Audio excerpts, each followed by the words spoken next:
বিশ্বকাপের মঞ্চে আবারও ৭-১, আর সেই স্কোরলাইনই যেন ফিরিয়ে আনলো ফুটবল ইতিহাসের এক ভয়ঙ্কর ভয়াল রাতের স্মৃতি, যে জার্মানি একদিন ব্রাজিলকে ৭-১ গোলে উড়িয়ে দিয়ে পুরো বিশ্বকে স্তব্ধ করে দিয়েছিল। মনে আছে আপনাদের ২০১৪ বিশ্বকাপের কথা, সেই ভয়াল রাতের কথা, যেখানে ব্রাজিলকে জার্মানি ৭-১ গোলে পরাজিত করেছিল। যেই দুঃসময়ের স্মৃতিটা এখনও বয়ে বেড়াতে হয় ব্রাজিল ফ্যানকে। রাস্তাঘাটে যেখানে বেরোয় ব্রাজিল ফ্যানরা এই একটা কথা শুনতে শুনতে 7 আপ 7 আপ 7 আপ এই একটা কথা শুনতে শুনতে তারা পুরো বিরক্ত। আর সেই ভয়াল রাতের ৭-১ গোলের পরাজয় আর সেই দুঃসময়ের স্মৃতিটা আবারও পুনরুজ্জীবিত করে দিল জার্মানি। আবারও সেই জার্মানি আবারও ৭-১ জয়ের একটা রেকর্ডও কেড়ে নিল, যেটা এতদিন ব্রাজিলের দখলে ছিল। যে রেকর্ডটা এতদিন কেউ ভাঙতে পারেনি, সেই রেকর্ডটাও ভেঙে দিল এবার। মানে একই সাথে এক দিলে দুই পাখি মারা, যেটাকে বলে। ৭-১ গোলের সেই ভয়াবহ রাতের কথা, সেই দুঃসময়টা আবারও পুনরুজ্জীবিত হয়ে গেল। আবার সেই সাথে আরও একটা নতুন রেকর্ডও কেড়ে নিল ব্রাজিলের কাছ থেকে। বিশ্বকাপের ইতিহাসে সর্বাধিক গোলের মালিক ছিল ব্রাজিল, কিন্তু এখন আর তারা নেই। নতুন রাজা জার্মানি। কিভাবে ঘটলো এই ইতিহাস, চলুন দর্শক দেখে নেওয়া যাক।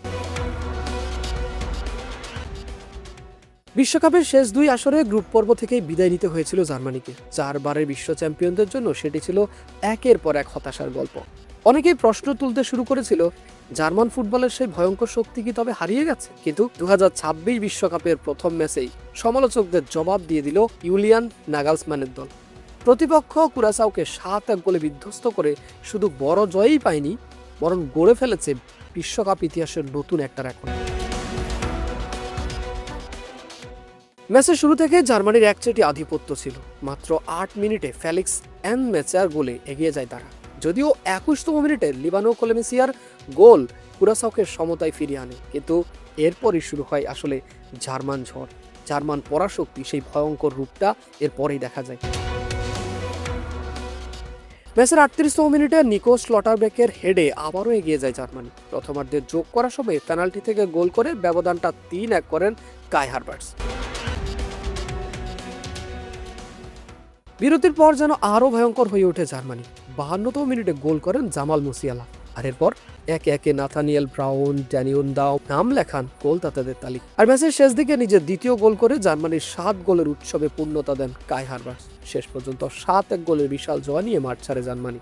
তবে এই জয়ের সব থেকে বড় গল্প লুকিয়েছে একটা ঐতিহাসিক রেকর্ড।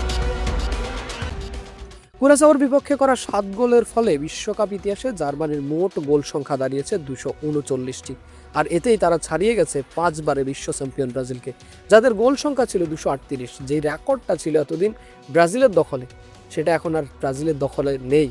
এখন সেই রেকর্ডের মালিক জার্মানি। অর্থাৎ বিশ্বকাপের ইতিহাসে সবচেয়ে বেশি গোল করার নতুন রেকর্ড এখন জার্মানির দখলে। তালিকার তৃতীয় স্থানে আছে আর্জেন্টিনা, যাদের মোট গোল ১৫২। মজার ব্যাপার হলো, ব্রাজিলিয়ান সমর্থকদের কাছে ৭-১ স্কোর মানেই একটা দুঃস্বপ্ন। ২০১৪ বিশ্বকাপের সেমিফাইনালে নিজেদের মাঠে জার্মানির কাছে ৭-১ গোলে হার মানতে হয়েছিল সেলেসাওদের। সেই ক্ষত আজও অনেকের মনে তাজা। আর এবার ঠিক একই ৭-১ স্কোর লাইনের ম্যাচে ব্রাজিলকে আরও একটি গর্বের রেকর্ড ভেঙে দিল জার্মানি। ফুটবল ইতিহাসে কিছু সংখ্যা শুধু সংখ্যা নয়, তারা হয়ে ওঠে ইতিহাসের অংশ। ব্রাজিলের জন্য ৭-১ যেমন এক বেদনাদায়ক স্মৃতি, তেমনি জার্মানির জন্য এটা একটা নতুন সাফল্যের প্রতীক। বিশ্বকাপের শুরুতে এমন দাপুটে পারফরমেন্স করে জার্মানি স্পষ্ট বার্তা দিয়েছে, তারা শুধু এবার অংশগ্রহণ করতে আসেনি, শিরোপার লড়াইও নিজেদের শক্ত অবস্থান জানান দিতে এসেছে। এখন দেখার বিষয় হচ্ছে এই দুর্দান্ত শুরু তারা পুরো টুর্নামেন্ট জুড়ে ধরে রাখতে পারে কিনা। তো দর্শক, জার্মানির এই নতুন রেকর্ড সম্পর্কে আপনার মতামত কি? বিশ্বকাপের সর্বাধিক গোলের রেকর্ড কি দীর্ঘদিন তাদের কাছেই থাকবে, নাকি ব্রাজিল আবারও শীর্ষস্থান ফিরে পাবে? কি মনে হয় আপনার, সেটা অবশ্যই কমেন্টে জানিয়ে দিন। কমেন্টে আপনার মূল্যবান মতামতের অপেক্ষায় রইলাম। আর হ্যাঁ, ভিডিও ভালো লাগলে লাইক দিন, শেয়ার করেন। আর ফুটবলের এমন সব এক্সক্লুসিভ গল্প পেতে সাবস্ক্রাইব করুন আমাদের চ্যানেল। ধন্যবাদ।